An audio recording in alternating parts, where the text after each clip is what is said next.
Ouvir estrelas.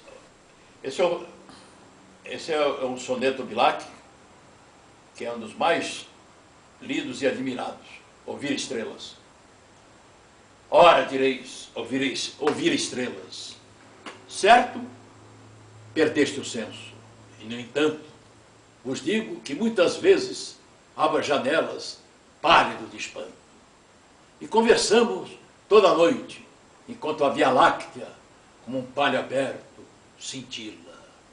E ao vir do sol, saudoso em pranto, ainda as procuro pelo céu deserto. Direis agora, que conversas com elas? Que sentido tem o que dizem quando estão contigo? E eu vos direi, amai para entendê-las, pois só quem ama pode ter ouvido capaz de ouvir e de entender estrelas.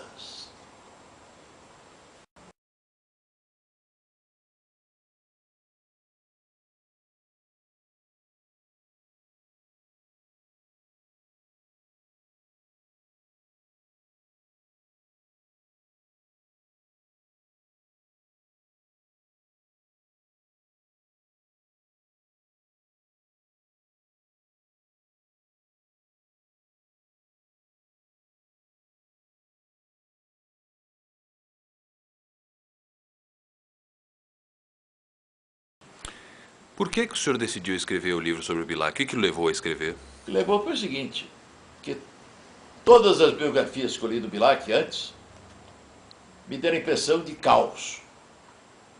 Como o próprio Agripino Greco me disse.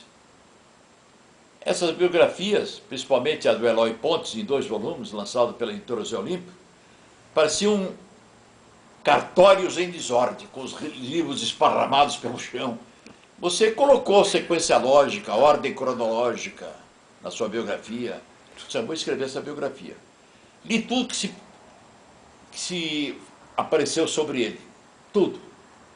E coloquei tudo em ordem cronológica. Certo. Eu mostrei que muitas coisas que foram narradas sobre Bilac eram absurdas. Por exemplo, não há nenhuma prova de que ele tenha sido necrófilo, que o pegaram no necrotério aqui de um cemitério de São Paulo, tendo relações sexuais com cadáver.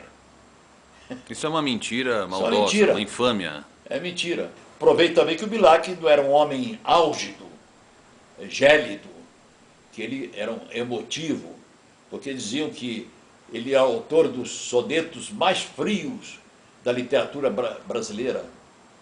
E provei que a poesia do Bilac está cheia de alma, de emoção, de sentimento.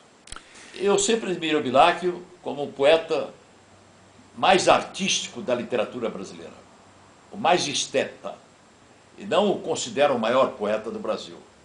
Está entre os maiores, entre os grandes. Eu acho que maior do que Bilac foi Castro Alves. Esse foi genial.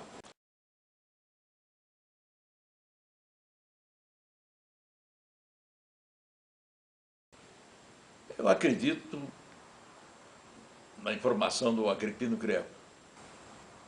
Ele me disse que o Magalhães Júnior já estava com um livro na gaveta para lançar sobre o Olavo Bilac. Ele havia obtido informações nesse sentido. Ele soube também que alguns membros da Academia Brasileira de Letras pretendiam publicar obras sobre o Olavo Bilac, biografias, geralmente biografias. Na opinião do Agripino, essa celeuma toda nasceu porque eu cortei as asas deles, principalmente do R. Magalhães Júnior, que se mostrou o mais inconformado.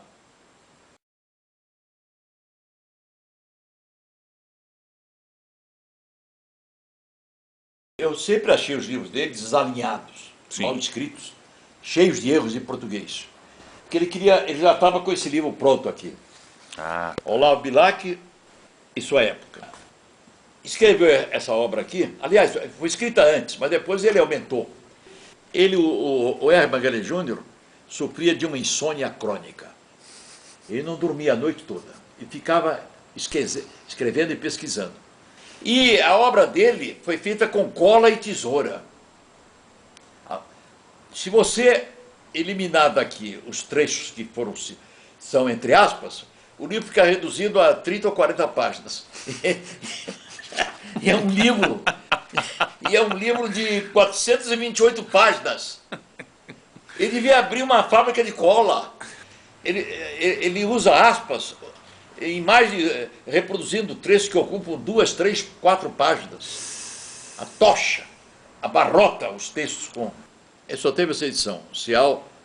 Aqui na orelha, ele disse que desmascara Eloy Pontes, Medeiros de Albuquerque, Brito Broca, Afonso Carvalho, Jacó Penteado, Martins Pontes, Fernando Jorge. Me incluiu também. Agora, isso aqui é o que eu quero que você... Olha o que ele escreveu aqui. Veja como ele escrevia mal e não cuidava do estilo. Vamos lá. Veja como esse homem, o cérebro dele estava em compotas, no caos.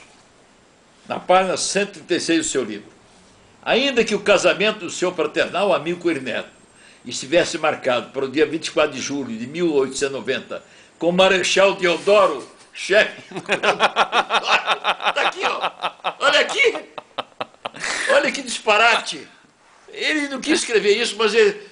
Com a confusão mental, fez o Marechal Deodoro casar com Coelho Neto. Com o Marechal Deodoro, chefe do governo, e José do Patrocínio, casou com os dois. Não é só o... Quem lê a impressão que o Coelho Neto se casou com o Marechal Deodoro. Qual dos dois era gay? Hein? Os dois. Era bicha. Os dois eram viados. Os dois. E ele casa Qual era o passivo aí, o ativo? Coelho Neto estivesse marcado para o dia 24 de julho de 1890 com o Marechal Deodoro, chefe do governo provisório, e José do Patrocínio. Olha como ele escrevia. Ai, meu Deus do céu. Casou-se com dois ao mesmo tempo? Os dois, com os dois. Eu quando li, caí na gargalhada.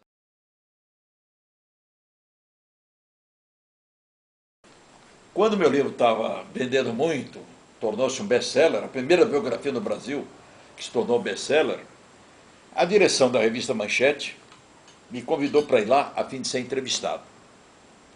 Eu fui lá e quem me recebeu foi o Arnaldo Esquier, que é hoje membro da Academia Brasileira de Letras, e foi até seu presidente, se não me engano.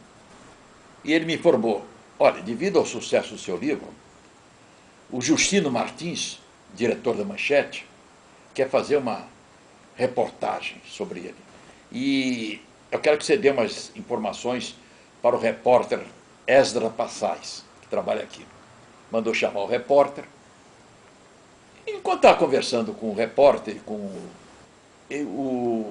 comecei a ouvir um barulhão, xingamentos, parecia que cadeiras estavam sendo derrubadas, uma gritaria. Eu perguntei, disse que alguém está brigando aí na redação? Eu estou ouvindo uns gritos aí, uma pessoa parece que está furiosa, epilética. Aí eu respondi, é o R. Magalhães Júnior. Por quê? Ele está brigando com o Justino Martins. Porque o Justino Martins resolveu mandar publicar a sua entrevista, que vai ser feita pelo nosso colega Esdra Passais. E o R. Magalhães Júnior está revoltado. Ele diz que sua biografia não merece confiança, é suspeita, que a documentação dela não tem valor nenhuma.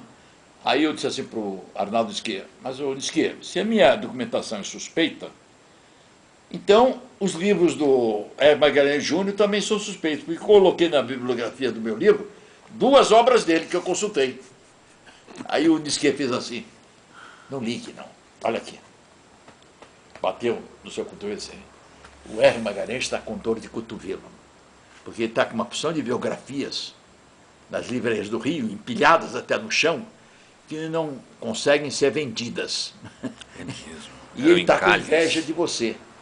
Deixa ele falar. E aí você diz, é melhor eu ir embora, porque acho que a biografia, a entrevista... Não! O máximo que ele pode fazer é isso. A reportagem vai sair, aguarde, vai sair. Ele poderá publicar um artigo contra você no Diário Carioca, do qual é colunista. Mas eu disse assim para ele, mas o Diário Carioca me convidou para ser entrevistado. Mas eles vão fazer entrevista e ele vai mesmo assim, vai publicar um artigo contra você, que ele está furioso.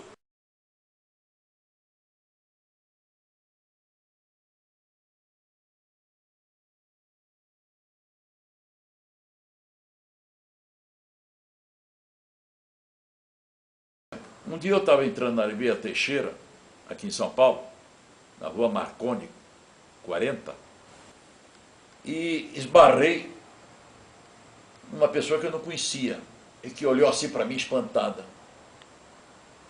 E ele perguntou para mim: "Você é o Fernando Jorge?"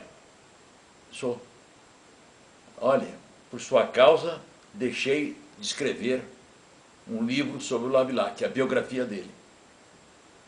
E eu perguntei: "O senhor é escritor?" "Eu sou o Carlos Heitor Coni." Foi assim que eu conheci o Coni.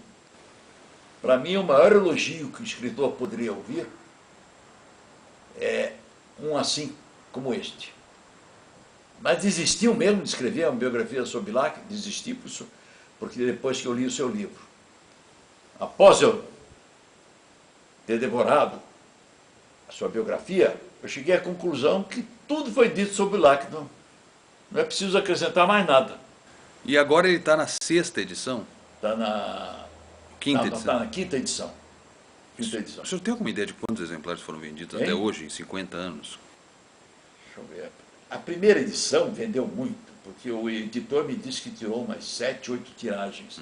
Eu acredito que na primeira edição foram vendidos mais de 70, 80 mil. Eu acredito. Porque ele foi me pagando, ele era correto. Sim. O LBA. Eu acredito que já foram vendidos dessa minha biografia, não sei se eu estou exagerando, mais de 100 mil exemplares. Eu acredito. Eu também acredito. Acho 100 mil, Agora, até mais, talvez. Também acredito firmemente que essa minha biografia foi a primeira que se tornou best-seller no Brasil. E a primeira que teve uma imensa cobertura da imprensa, que era a mídia da época. E até também da televisão, sobre alguns aspectos. Depois me acostumei com os ataques, porque quanto mais ataques saíam contra o meu livro, mais ele vendia. Aí eu aprendi uma coisa: livro que é atacado no Brasil de maneira justa ou injusta é muito vendido. É muito vendido, torna-se best-seller. E o livro vendeu muito também, porque eu, com o objetivo de aumentar a sua tiragem, eu resolvi participar do programa Céu e Limite, que era líder de audiência na época. Eu fiquei 6 meses lá. O senhor foi convidado ou o senhor mesmo se apresentou lá para... Eu me apresentei e fui submetido a um teste. Agora, para mim, de certa maneira, o Céu e Limite foi uma prisão, porque durante 6 meses eu fui obrigado a treinar diariamente a minha memória. Eu tinha um amigo que fazia para mim, todos os dias, cerca de 200 a 300 perguntas, baseadas no meu livro e nos outros livros do Olavo Bilac. Esse amigo já faleceu, chamava-se Dorlândio Meireles de Almeida. Era oficial da aeronáutica aposentado e um grande conhecedor da vida e da obra de Castro Alves. Era fanático por Castro Alves, autor de um livro intitulado Cronologia de Castro Alves. Era muito inteligente. E ele, todos os dias, me submetia a cerca de 200 a 300 perguntas. E quando eu falhava, eu me sentia angustiado em algumas perguntas. Porque a memória, como dizia o Machado de Assis, é a rua da traição, cheia de becos escuros. Não podemos confiar muito nela.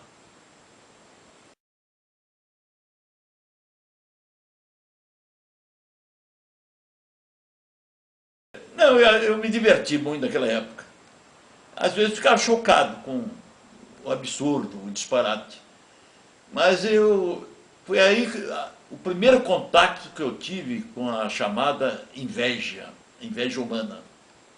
E passei a acreditar, depois de toda essa campanha contra o meu livro, que de fato a inveja, frequentes vezes, é a homenagem desastrada que a inferioridade presta ao valor.